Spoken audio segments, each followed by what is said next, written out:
A single act of prejudice on a transatlantic flight. A quiet, unassuming man in a simple grey suit. A flight attendant convinced he doesn't belong. What she doesn't know is that her passenger isn't just a man. He's a linchpin holding her entire airline together.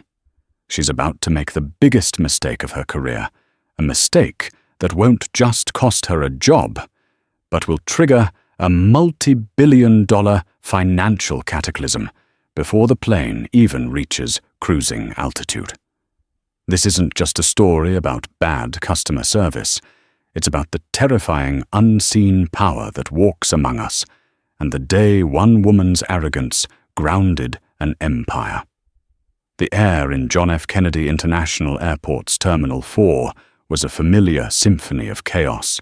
The rolling clicks of carry-on luggage, the staccato announcements of final boarding calls, and the low hum of 1,000 conversations blended into a white noise that Dr. Jordan Maxwell had long ago learned to tune out. He was a man who thrived in quiet observation, a skill that had served him well in the silent, brutal boardrooms where fortunes were won and lost on a single misplaced word. Today he looked less like a titan of global finance and more like a weary university professor. His suit, a simple charcoal grey, was impeccably tailored by a craftsman in Savile Row, but it bore no flashy labels. His shoes were polished but practical. The only hint of luxury was the Patek Philippe on his wrist, its face so understated that only a fellow connoisseur would recognize its value. It was a deliberate choice. Dr. Maxwell believed that true power never needed to announce itself. It was simply felt. He was flying Global Apex Airlines Flight 101, the flagship route from New York to London Heathrow, a journey he made a dozen times a year. His firm, Ethelred Capital Partners, was in the final stages of orchestrating a massive $4.2 billion financing package for the airline. Global Apex was bleeding money, crippled by rising fuel costs and fierce competition. Ethelred's capital injection wasn't just a lifeline, it was the entire ocean. Without it, the airline would be filing for Chapter 11 bankruptcy protection within 6 months. The deal was set to be finalized tomorrow in London. Jordan was flying over to personally oversee the signing. As he approached the priority boarding lane for first class, he handed his passport and boarding pass seat 2A to the gate agent, who scanned it with a practiced flick of the wrist and a polite, "Enjoy your flight, sir." He walked down the jet bridge, the slight incline leading into the cavernous maw of the Airbus A380. The first-class cabin was an oasis of calm, decorated in muted tones of cream and brushed metal. A junior flight attendant, a young woman named Paige, with a nervous but genuine smile, greeted him warmly. "Welcome aboard, sir. Can I show you to your seat?" "Thank you, Paige," Jordan said, reading her name tag. "I'm in 2A. I can find it." He stowed his slim leather briefcase in the overhead bin and settled into the plush pod-like seat that was more of a personal suite than a simple chair. He was looking forward to 7 hours of uninterrupted work, a glass of Macallan 25, and then a quiet landing. That was when Lorraine Gable approached. Lorraine was a senior flight purser with 22 years of service. She carried her seniority not as a badge of honor, but as a shield, and when necessary, a weapon. In her mind, the first-class cabin was her personal domain, a curated club for a certain type of person. She saw herself as its vigilant gatekeeper. When she looked at Dr. Jordan Maxwell, a black man in a plain suit sitting in one of her most expensive seats, her internal alarm bells, corroded by years of unspoken bias, began to ring. She bypassed him, initially attending to a family in row 3 with an effusive saccharine sweetness. Then she circled back, her smile tightening just a fraction. "Good afternoon, sir." She began her tone a masterclass in passive aggression. It was formally polite, yet carried an unmistakable undercurrent of suspicion. I just need to see your boarding pass, please. Jordan, who was in the middle of booting up his laptop, looked up slightly surprised. The gate agent had checked it. Paige had seen it. This was an unusual request once a passenger was seated. Nevertheless, he reached into his jacket and handed it to her. Lorraine took it not with the tips of her fingers, as she would for another passenger, but with a full, firm grasp, as if taking hold of a piece of evidence. She stared at it for a long, deliberate moment. Seat 2A, Maxwell. That's correct, Jordan said, his voice even. She didn't hand it back. Instead, she tilted her head. It's just that this seat is typically one of the last to be filled, and you boarded quite early. Sometimes there are discrepancies in the system. The implication hung in the air, thick and unpleasant. A person like you shouldn't be here, so there must be a mistake. Jordan's internal calm, the bedrock of his professional life, began to show its first hairline crack. There is no discrepancy. That is my seat. My name is on the pass. What is the issue, Lorraine? He, too, had read her name tag. The use of her first name seemed to irk her. It suggested an equality she was not willing to concede. The issue, sir, is ensuring all our first-class passengers are correctly seated. It's a matter of procedure. I see, Jordan said slowly, closing his laptop. And does this procedure require you to re-verify the boarding passes of every passenger, or just mine? A few other passengers were beginning to notice the quiet drama unfolding. A man in 3B lowered his newspaper. Paige, the junior attendant, hovered nervously near the galley, wringing her hands. She knew Lorraine's procedures. She had seen them before. I am responsible for this cabin. Lorraine snapped, her professional veneer finally cracking to reveal the raw condescension beneath. And I'm finding it a little hard to believe this is your ticket. These seats are extraordinarily expensive. The accusation was now laid bare. It was no longer about a system error. It was about his wallet, his status, his very presence. Jordan Maxwell looked at her. His gaze, usually calm and analytical, hardened into something else entirely. It was the same look he gave CEOs who tried to lie about their company's debt ratios. It was a look that promised consequences.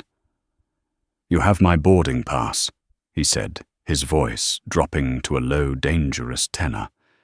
You have my name. The airline has my credit card information, my frequent flyer details, and a history of my travel that goes back over a decade. You are not finding it hard to believe. You are choosing not to believe. And you are making a very, very serious mistake. Lorraine, however, was too far down the path of her own prejudice to turn back. She saw his quiet anger, not as a warning, but as confirmation of her suspicions. In her world, innocent people didn't get angry, they complied. Sir, I'm going to have to ask you to come with me to the galley, she said, her voice now sharp with authority. We need to sort this out. No, Jordan replied, not moving a muscle. We do not. You need to return my boarding pass and leave me in peace. You have exactly 1 minute to do so before this becomes a problem you are incapable of imagining. The ultimatum was delivered not with a shout, but with the chilling precision of a surgeon's scalpel. Paige gasped audibly from the galley. The man in 3B slowly folded his newspaper. The cabin, once a haven of tranquility, was now charged with an electric, unbearable tension. Lorraine Gable, gatekeeper of first class, looked at the man in 2A and saw only defiance. She made her choice. Fine, she hissed. Don't move. I'm calling security. She turned on her heel and marched toward the cockpit, leaving Dr. Jordan Maxwell sitting in his seat, a storm of cold fury gathering behind his eyes. The clock had started ticking. The moment Lorraine disappeared through the curtain into the forward galley, the hushed atmosphere of the cabin fractured. Whispers erupted. The passenger in 3B, a corporate lawyer named Frank, leaned across the aisle to his wife. "Did you hear that unbelievable?" Jordan remained perfectly still, a statue of composure amidst the ripples of discomfort he had caused. But inside a switch had been flipped. For 20 years he had built Ethelred Capital Partners on a foundation of unassailable logic data and a deep understanding of human behavior, both its brilliance and its ugliness. He had faced down hostile boards, navigated treacherous market collapses, and negotiated with governments. He had always believed in separating emotion from business. But Lorraine's accusation wasn't a business negotiation. It was personal. It was a blunt, crude attempt to invalidate his success, his very identity based on the color of his skin. It was an old familiar poison in a new expensive bottle. Paige, the junior flight attendant, approached his seat hesitantly. Her face was pale, her hands trembling slightly. "Sir, Mr. Maxwell, I am so sorry. She gets like this sometimes. Is there anything I can get for you? Water, champagne?" Jordan looked at the young woman and saw genuine distress. She was collateral damage in a war she didn't start. "Thank you, Paige. You've been nothing but professional. And no thank you. I'm fine." His voice was reassuring, but his eyes were fixed on the galley curtain. A few minutes later, Lorraine returned. She was not alone. Flanking her were 2 Port Authority police officers, their hands resting uneasily on their belts, their expressions grim. They clearly did not want to be there. Behind them was the flight's captain, a veteran pilot named Robert Miller, his face a mask of weary frustration. Captain Miller stepped forward, positioning himself between Lorraine and Jordan's seat. "Sir," he began, his voice calm and authoritative, "I'm Captain Miller. I understand there's been some confusion regarding your seat." "There is no confusion, Captain," Jordan said, his gaze unwavering. "There is, however, an accusation. Your senior purser has accused me without a shred of evidence of holding a fraudulent ticket. She has now escalated this by involving law enforcement, all of this in front of your other premium passengers. So please tell me what you intend to do about it."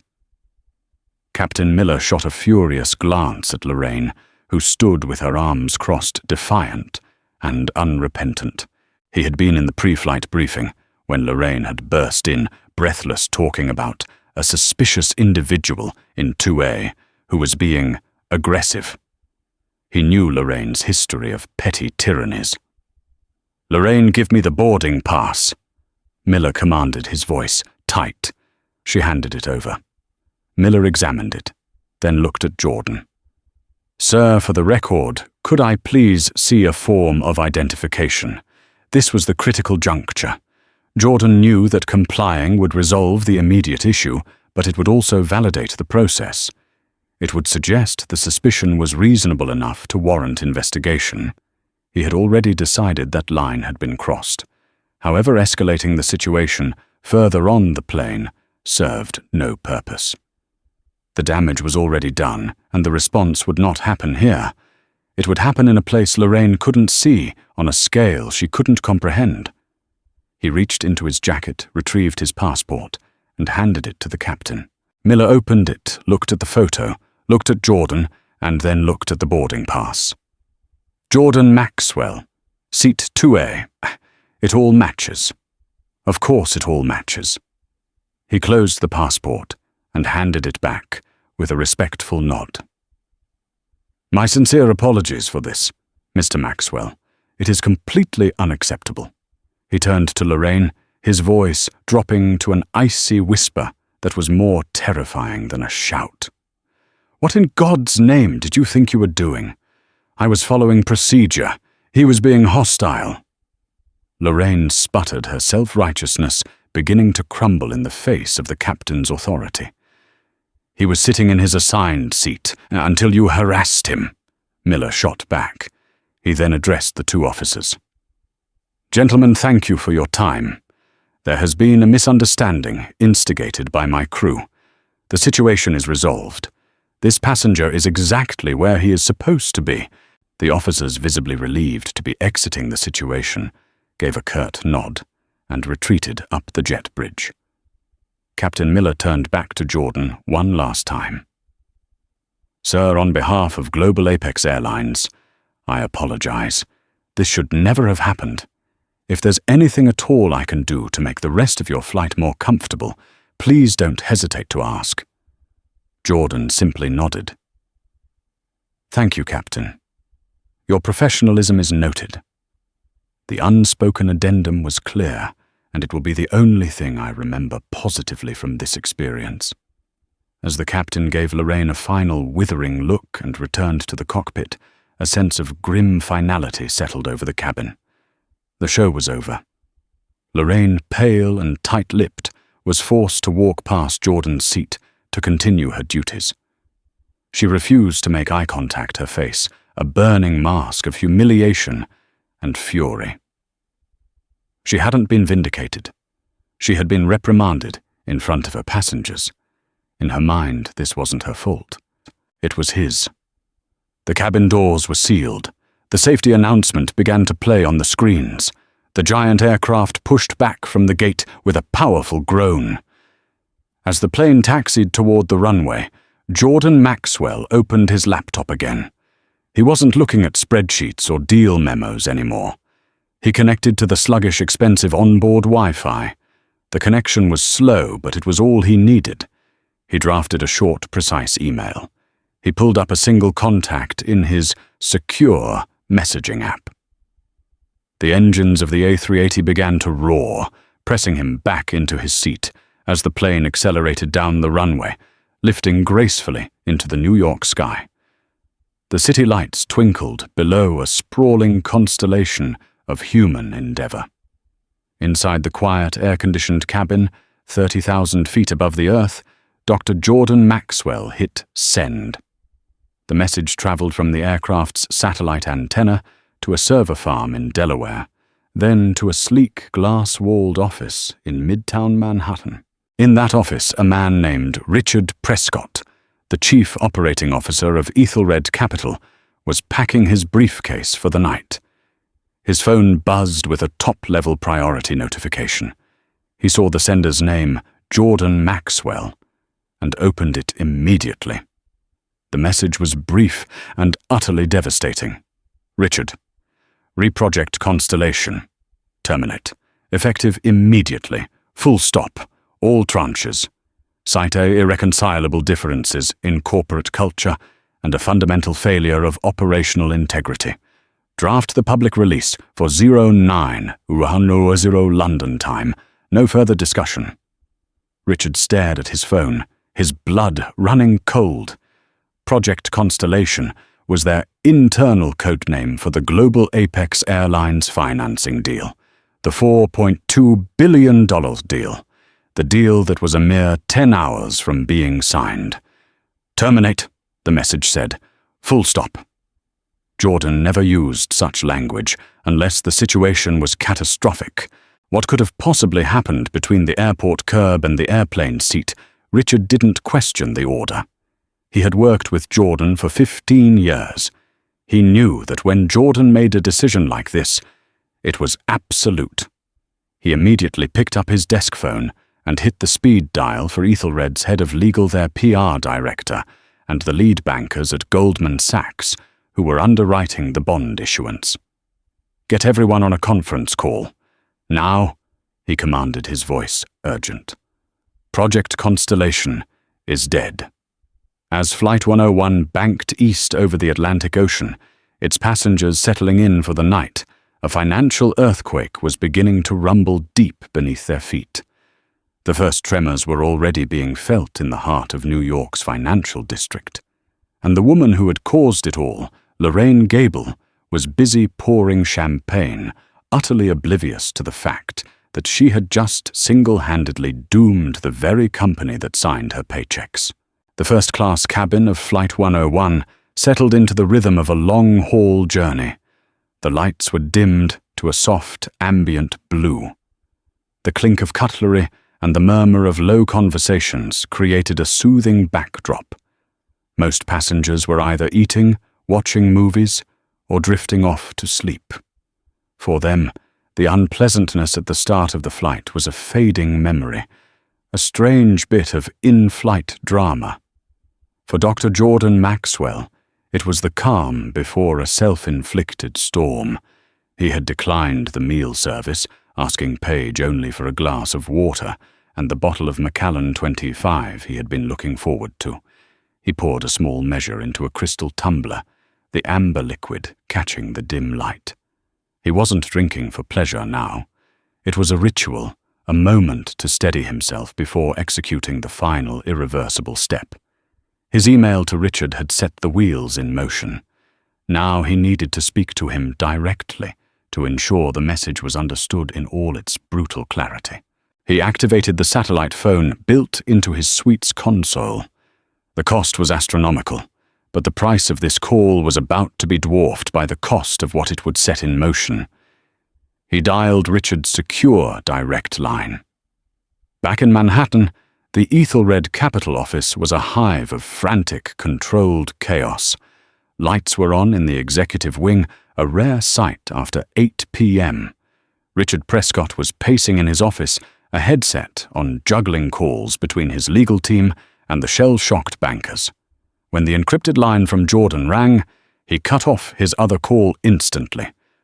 "Jordan." "Richard." Jordan's voice came through preternaturally calm, despite the faint satellite hiss. "You received my message?" "Yes." "Jordan, what the hell happened? We're hours away from closing. The SEC filings are done. The wire instructions are queued. Are you sure about this?"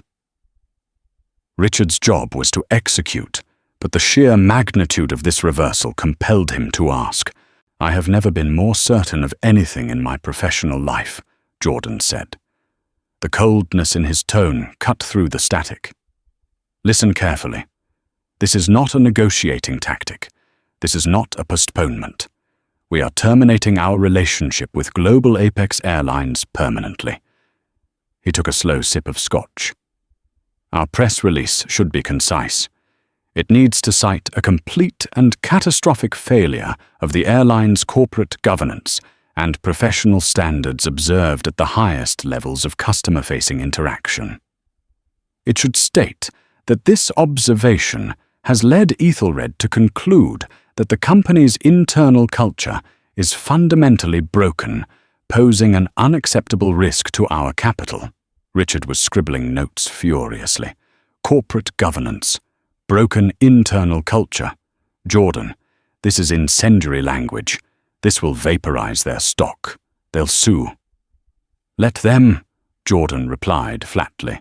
"Our due diligence covenants include clauses on operational integrity and brand risk. I am the chairman of this firm, and I am personally witnessing an operational failure so profound that it calls into question every piece of data their management team has given us. If their frontline senior staff can behave with such impunity, what does that say about their maintenance crews, their financial reporting, their safety protocols?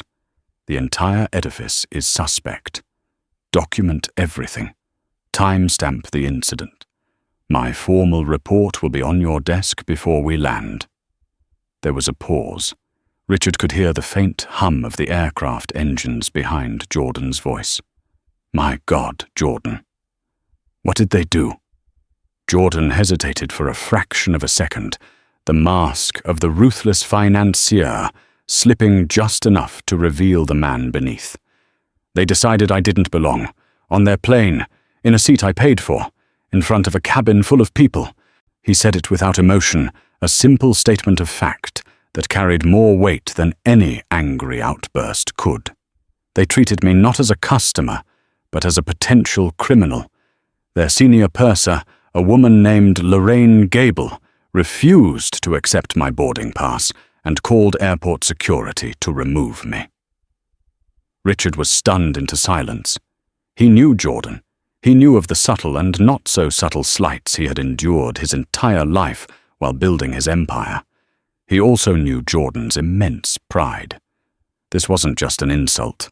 It was a deep personal wound, and Jordan Maxwell did not leave wounds unattended. "I want the termination notice filed with the SEC before the London market opens." Jordan continued his voice, once again pure business. "I want our lead bankers at JP Morgan and Goldman Sachs formally notified within the hour. Let them know we will cover any breakup fees. This is our decision, not theirs. I want you to initiate Project Nightingale at 09:00 GMT. Project Nightingale was Ethelred's contingency plan, a strategy to short a company's stock immediately after pulling out of a deal, using the public announcement to maximize the financial impact and recoup any losses. It was a brutal predatory move they had used only twice before. It was financial warfare. "You want to short them into the ground," Richard said, less a question than a statement of awe. "I want to make it clear that a company's culture is its most valuable asset," Jordan corrected him. "And when that culture is rotten, it is not only a moral failing, but a terminal financial liability. Ethelred Capital does not invest in terminal liabilities. Is that understood?" "Perfectly, Jordan. Perfectly." "Good. I will be unreachable until we land at Heathrow. Execute." Jordan ended the call. He placed the satellite phone back in its cradle. The deed was done. The mechanism of destruction was now fully engaged, running on its own, inexorable logic. He looked out the window, but there was only an endless, impenetrable darkness. Below him, the Atlantic was cold and deep. He felt a profound sense of weariness, but also a sliver of grim satisfaction. He hadn't started this war, but he was damn well going to finish it. He leaned his head back, closed his eyes, and for the first time on the flight, allowed himself to feel the full weight of the humiliation, the anger and the cold, hard resolve that now defined his mission. He wasn't just cancelling a deal. He was passing judgment. The first tremor of the earthquake was not felt on the ground, but in the quiet, pressurized bubble of the first-class cabin.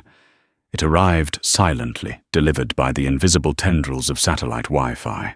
Frank, the corporate lawyer in seat 3B, was a creature of habit and information. Sleep on airplanes was a concession he rarely made. Instead, he paid the exorbitant internet fee and immersed himself in the flow of global news, a ritual that kept him tethered to the world he sought to dominate. As he scrolled through the Wall Street Journal's international edition on his tablet, a breaking news alert flashed across the top of the screen, its red banner stark against the white page. Ethelred Capital scuttles, 4.2B Global Apex Rescue Deal. Frank sat bolt upright, his reading glasses slipping down his nose. He blinked, reading the headline again to ensure he wasn't misinterpreting it. This wasn't just news. It was a corporate bombshell. The Global Apex deal was considered a sure thing, a desperately needed parachute for a falling giant. He tapped the link, his lawyerly mind already dissecting the language. The article was sparse on details clearly rushed to press, but the quotes from the official SEC filing were devastatingly clear. Ethelred Capital had terminated the agreement, citing a complete and catastrophic failure of the airline's corporate governance and irreconcilable differences in corporate culture. Frank lowered his tablet slowly. This wasn't the sterile, calculated language of a deal gone sour over financials. This was personal. This was punitive. It was language designed not just to end a partnership, but to annihilate a reputation. His mind, trained to find causality in chaos, began to race. The timing just hours after takeoff. The justification corporate culture. His gaze drifted across the aisle past his sleeping wife and landed on the man in seat 2A. The quiet black man in the simple grey suit who had endured a venomous, baseless accusation. The man who had sat with unnerving stillness as a senior flight attendant had tried to have him removed. A chill snaked down Frank's spine. It couldn't be a coincidence. The odds were astronomical. He was witnessing the effect, and he was 99% certain he had witnessed the cause. The digital virus began to spread. In Seat 1A, a hedge fund manager who specialized in distressed assets saw the same alert on his encrypted, Bloomberg-connected laptop. His reaction was not one of curiosity, but of pure predatory instinct. He let out a low whistle, his eyes gleaming in the dark. He wasn't thinking about the people on the plane or the drama he had witnessed. He was already calculating the velocity of Global Apex's stock collapse, planning his short positions, and mentally counting the profits to be made from the airline's death spiral. In the forward galley, taking a rare moment of rest, Paige scrolled through her social media feed. She saw Global Apex trending and tapped on the hashtag, her heart sinking with each post she read. The screenshots of the headlines were everywhere, mingled with panicked speculation from market analysts and aviation bloggers. It was real. The deal was dead. Her job, the jobs of her friends, the pilots, the gate agents, the mechanics, all of it was suddenly perched on the edge of a cliff. She remembered the man's words to Lorraine, delivered with such icy precision. A problem you are incapable of imagining. She could imagine it now. She felt a wave of nausea and looked out into the cabin at Lorraine, who was meticulously polishing silverware for the morning service, utterly oblivious, a ghost at her own funeral. On the ground, in a sprawling, ivy-covered estate in Surrey, the earthquake hit with the force of a physical blow. It was just after 1:00 a.m. Global Apex CEO David Caldwell was deep in a restless sleep when the insistent buzzing of his phone on the nightstand finally broke through. It was his CFO, Gerald Finch, and the sound of his voice was not one of late-night urgency, but of pure, unadulterated terror. David, wake up. It's a bloodbath. A catastrophe." Gerald's voice was thin and reedy, cracking with panic. "Gerald, what in God's name are you talking about? What time is it?" Caldwell mumbled, throwing his legs out of bed and fumbling for the light. "Ethelred. They killed the deal," Gerald yelled. "It's over. They filed a notice with the SEC an hour ago. The wire services picked it up. David, the press release. It's a character assassination. They're calling our culture, rotten our governance, a failure. It's a public execution." Caldwell was now terrifyingly awake, his heart hammering against his ribs like a trapped bird. "Impossible," he breathed, pacing the plush bedroom carpet. "That makes no sense. We passed every stress test. We went through 6 months of their due diligence. Jordan Maxwell himself approved the final term sheet 2 days ago. Why did he call you? Did they give any reason?" "No, that's the thing, radio silence. They just dropped the bomb and walked away." Caldwell's mind raced, searching for a rational explanation. Had their auditors found something? Was there a hidden liability? Had a competitor swooped in with a poison pill? "Get the board on an emergency call. Legal, PR, everyone. Now," he commanded, his voice a low growl. "I want to know who from this company has spoken to anyone from Ethelred in the last 24 hours. Somebody somewhere must know something." For the next hour, the digital boardroom of Global Apex was a symphony of panic. Caldwell, now in his home office, still clad in a silk robe, listened to the frantic, disembodied voices of his executive team. They were like investigators at a crime scene with no body and no weapon, just a chalk outline where their company used to be. Theories flew wildly: industrial espionage, a last-minute data breach, a personal vendetta from a minor Ethelred analyst. It was Ben, a junior analyst in investor relations, who finally broke the cycle of useless speculation. He was a young man, barely 2 years out of university, and he was terrified of speaking out of turn. He had been running a pet project on high-value passenger analytics, something his boss had dismissed as a waste of time. He cleared his throat, his voice barely a whisper on the conference line. "Mr. Caldwell, sir.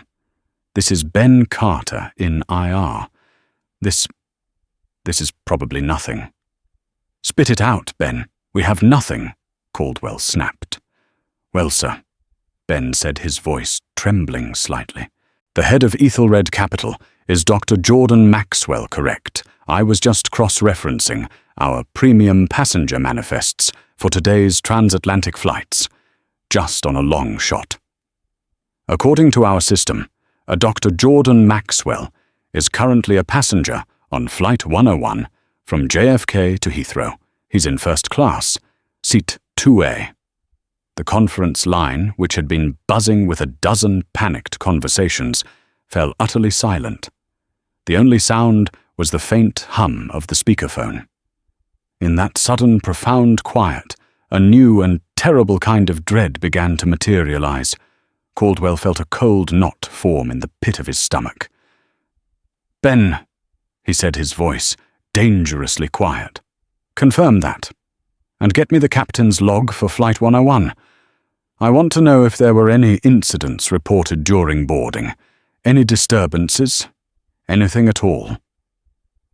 The 20 minutes that followed were the longest of David Caldwell's life. He stared at a flight tracker on his monitor, the tiny icon of an A380 inching its way across the vast, dark expanse of the Atlantic. That plane was a vessel carrying the fate of his entire company, and he was utterly powerless to affect its course. Finally, a new email pinged in his inbox. It was the uplinked report from Captain Robert Miller. Caldwell's hands shook as he opened it. He read the clinical professional prose, and with each word, the knot in his stomach tightened. Incident report. FLT 101 JFK LHR 18. 35 EST incident during first-class boarding. Involved senior purser L. Gable. Passenger Dr. J. Maxwell. Seat 2A. Summary. Purser disputed validity of passenger's boarding pass. Passenger remained calm. Stated pass was valid. Purser escalated, refusing to accept documentation and involving Port Authority security for removal. Resolution. Captain intervened. Passenger documentation confirmed valid. Security dismissed. Apology issued to passenger by captain. Caldwell read the report 3 times, his blood turning to ice. The name, the flight, the seat number, the accusation, the humiliation, the timing of the SEC filing. It all snapped into place with the horrifying clarity of a grand, tragic design. It wasn't their financials, it wasn't a competitor, it was a flight attendant's prejudice. His multi-billion-dollar empire hadn't been felled by a market crash, but by a simple, ugly act of bigotry in his most expensive cabin. "Get me a message to that plane." He choked out his voice, hoarse with desperation. "Now uplink it directly to the cockpit. Tell Captain Miller to go to Dr. Maxwell personally. Tell him I am on my way to the airport. Tell him Lorraine Gable will be fired before the plane touches the ground. Her career is over. Tell him we will do anything. Name a charity. Name a price. For the love of God, just ask him to call me." The message, a digital plea in a bottle, was hurled across the ocean.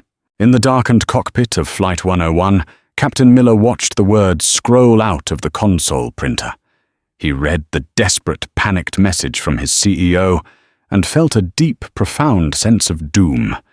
He now understood the chilling calm of the man in 2A. It wasn't the patience of a victim. It was the quiet confidence of a judge who had already passed sentence. He unbuckled his seatbelt. "Take the controls," he told his first officer. He walked through the quiet cabin, a man on a hopeless mission. He found Dr. Maxwell awake, a lone, still figure, looking out at the endless blackness of the night sky. "Dr. Maxwell." Miller began, his voice low and solemn. I have just received a direct communication from our CEO, David Caldwell. He has been made aware of the situation and he is horrified. He sends his most abject and profound apologies. He wants you to know that the flight attendant in question will be dismissed, and he is begging you to reconsider, to please call him. Jordan turned his head slowly from the window. His face, illuminated by the faint glow of the console screen, was an unreadable mask. There was no triumph in his eyes, no anger, only a vast, immutable weariness. "Captain," he said, his voice soft, but carrying the finality of a gavel strike. "Decisions were made. Actions were taken. The time for apologies was on the ground before you were called, before security was involved." He paused, letting the weight of his next words settle in the silent cabin. "The time for apologies is over." He turned back to the window, a clear and absolute dismissal. Captain Miller stood there for a long moment, a messenger whose plea had been delivered to a king who had already burned the kingdom. He walked back to the cockpit, the dread in his heart now a cold certainty. He was piloting a ghost ship. The journey would continue for a few more hours, but for Global Apex Airlines, the destination had already been reached, oblivion. The descent into London was by all technical measures perfect. The massive Airbus A380 sliced through the low-hanging cloud cover with practiced ease, its landing gear deploying with a reassuring thud. The runway lights of Heathrow emerged from the grey mist, a familiar and welcoming sight for most of the weary travellers. Yet inside the first-class cabin of Flight 101, the atmosphere was anything but reassuring. The silence was a living entity, thick and suffocating. It was the silence of a congregation that had just witnessed a miracle, or perhaps a public execution. The news disseminated through the cabin's sluggish Wi-Fi had transformed the social fabric of the space. Passengers no longer made eye contact with one another. A quiet collective understanding had dawned. They were not just on a flight. They were at the epicenter of a financial earthquake. Their furtive glances were reserved for two people. First for the man in Set 2A, Dr.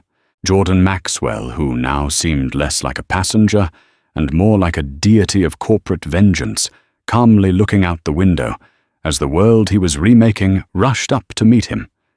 Second for Lorraine Gable, who bustled about the cabin, preparing for landing, wrapped in a brittle shell of denial. Lorraine had seen the headlines Paige had fearfully shown her in the galley. Ethelred Capital, Global Apex, failure of governance. The words were just noise to her, the abstract and self-important language of men in boardrooms. She could not or would not forge the link between that distant corporate drama and her own actions. In the narrative she feverishly constructed in her mind, she was the aggrieved party. She had been publicly undermined by a captain who was too soft and challenged by an arrogant passenger who didn't appreciate the importance of her authority. The impending collapse of her employer was a tragic coincidence, a failure of management entirely separate from her own unwavering professionalism. This self-deception was her only defense against the creeping dread that lapped at the edges of her consciousness. As the aircraft smoothly touched down and began its long taxi toward Terminal 3, the final formal announcement came over the PA system. "Ladies and gentlemen, welcome to London Heathrow. For your safety and comfort, we ask that you please remain in your seats until the aircraft has come to a complete stop and the captain has turned off the seatbelt sign. We also ask all passengers to please remain seated after the sign is off, as a representative from our ground staff will need to board the aircraft before deplaning can begin." The addendum was unusual, and it sent a fresh wave of tension through the cabin. This was not standard procedure. Frank, the lawyer in 3B, exchanged a grim look with his wife. This was it. The fallout was arriving at the gate. The A380 docked with a final gentle sigh. The engine spooled down, the seatbelt sign pinged off, but no one moved. All eyes were fixed on the cabin door. A moment later, it swung open. The man who entered was not a cheerful ground agent. It was David Caldwell, the chief executive officer of Global Apex Airlines. He looked like a man who had been pulled from a shipwreck. His usually immaculate suit was deeply creased, his tie was loosened, and his face was a pale, haggard mask of sleepless panic. His eyes hollowed out, and bloodshot bypassed the crew and the other passengers, scanning the cabin with a desperate, singular focus until they locked onto seat 2A. He strode down the aisle, his presence sucking all remaining oxygen from the air. He stopped beside Jordan's seat, just as the man was retrieving his slim leather briefcase from the compartment beside him.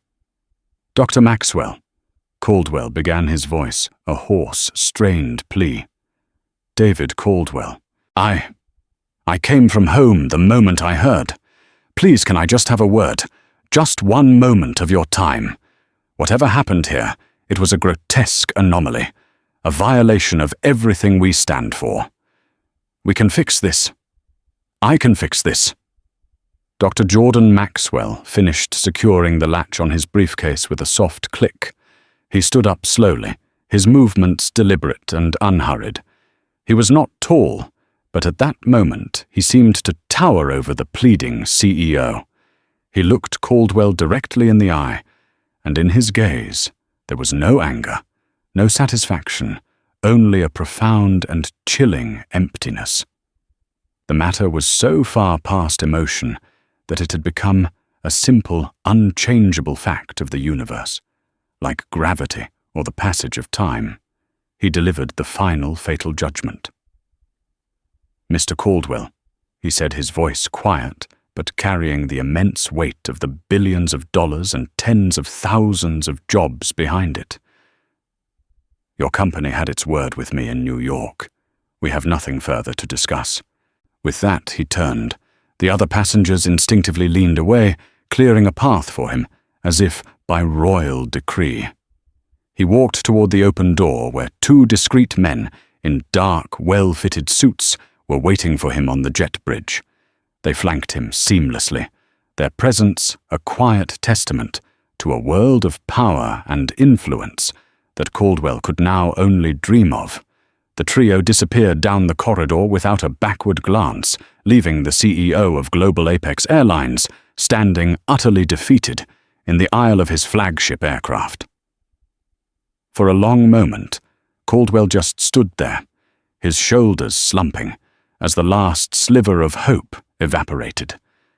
The energy that had fueled his frantic, adrenaline-laced drive to the airport drained away, leaving behind a cold, concentrated rage. This was the anger of a man who had just watched his legacy, his life's work, burn to the ground, and he was now standing face to face with the person who had lit the match. His gaze swept over the cabin and found its target, Lorraine Gable. She was standing near the galley, her face a canvas of utter bewilderment, her mouth slightly agape. She still didn't understand. She looked at him as if he were the one who had lost his mind. Lorraine Gable. Caldwell said, his voice deceptively soft, yet trembling with the force of his fury. She flinched at her name. "Mr. Caldwell, I don't know what—" "Be silent," he commanded, and the authority in his voice, the authority of a man with nothing left to lose, cut her off instantly. He pointed a shaking finger at her. "You will hand over your company identification and your crew credentials to the station manager, who is waiting for you on the jet bridge. You are suspended effective immediately pending a termination that I will personally sign. An airport security detail will escort you from the premises. You will not speak to any other crew members. You will not touch anything else on this aircraft. You will simply get out." The blood drained from Lorraine's face, leaving it a ghastly white. "Suspended. Terminated." She stammered the words, catching in her throat. For what I was upholding security standards, I was doing my job. Your job. Caldwell finally roared, his control shattering into 1,000 pieces. The sound echoed through the deathly quiet cabin. You didn't do your job, you destroyed this company. That man you harassed, the man you tried to have thrown off this plane, because you didn't like the look of him.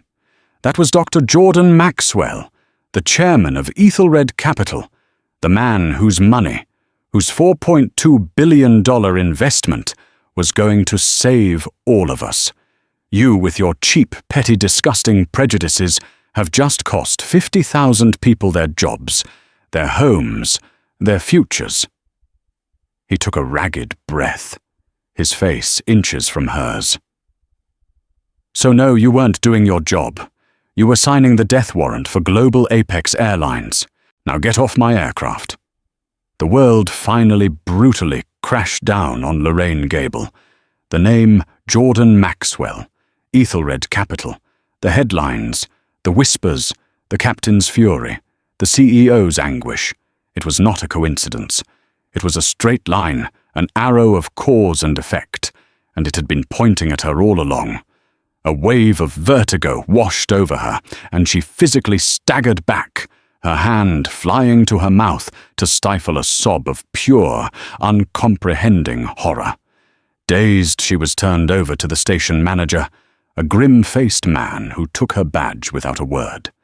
She was led through the airport like a common criminal, her familiar world of polished floors and duty-free shops now a hostile alien landscape. Hours later, she arrived home in a taxi, a ghost in a uniform. The house was unnaturally quiet. She found her husband Gary in the kitchen. He was sitting at the table in the dim light, staring at a bottle of Jameson and an empty tumbler. He looked broken.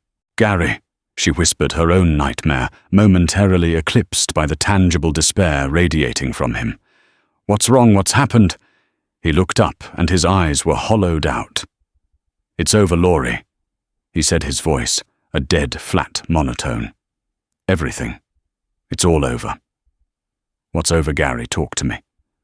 "Your job."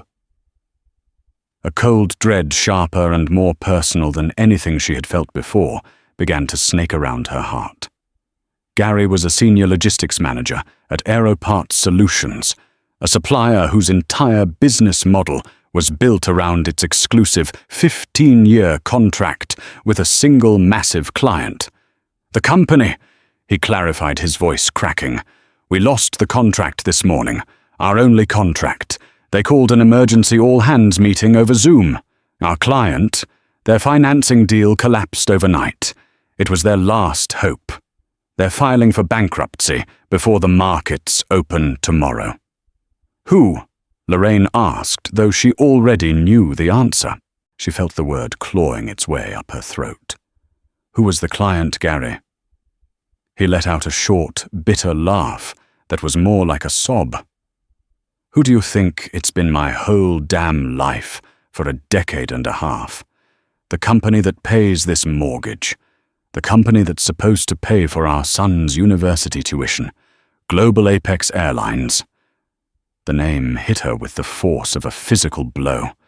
The room tilted, the sound fading to a dull, deafening roar in her ears. She gripped the back of a chair to keep from falling. Gary, lost in his own misery, continued the torturous recitation. Some titan of finance, a firm called Ethelred Capital, pulled their multi-billion-dollar funding.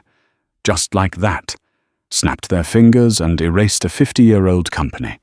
The press release said it was because of Global Apex's rotten corporate culture. Can you believe the arrogance? Some top dog in a penthouse office probably got a cold cup of coffee and decided to burn 50,000 people's lives to the ground. He finally looked at his wife, at her ashen face, and the pure terror in her eyes.